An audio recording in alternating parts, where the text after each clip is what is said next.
प्रभागातील विविध प्रकारची कामं करण्यासाठी नगरसेवकांनी पालिका आयुक्तांकडे कोट्यावधींच्या निधीची मागणी केली आहे। यासाठी पालिका प्रशासनाकडे सर्वच प्रभागातून अक्षरशः प्रस्तावांचा पाऊस पडलाय।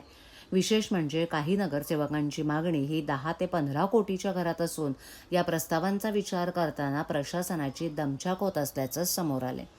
दरम्यान प्रत्येक नगरसेवकाला आपल्या प्रभागात काम करण्यासाठी वर्षाला 1,40,00,000 रुपये देण्याची तरतूद करण्यात आली असल्याची माहिती पालिकेनं दिली आहे। निवडणुका न झाल्यानं गेल्या 5 वर्षांपासून निधी नसल्यानं प्रभागातील रेंगाळलेली कामं करण्यासाठी आता सर्वच नगरसेवकांनी कंबर कसली आहे। नुकताच ठाणे महापालिकेनं आपला अर्थसंकल्प जाहीर केला असून या अर्थसंकल्पावर 3 दिवस चर्चा सुरू होती। तर यावर्षी पहिल्यांदाच अर्थसंकल्पाची चर्चा ही पहाटेपर्यंत रंगल्याचं पाहायला मिळालं। त्यानंतर पालिकेच्या अर्थसंकल्पाला मंजुरी देण्यात आली।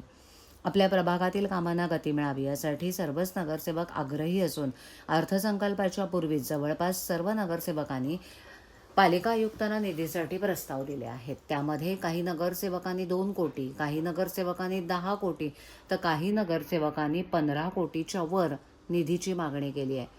प्रशासकीय पातळीवर यापूर्वी प्रत्येक नगरसेवकाला प्रभागातील कामांसाठी 40 लाखाचा निधी वर्षाला मिळत होता। त्यानंतर महासभेत तरतूद करून या निधीमध्ये वाढ होत होती।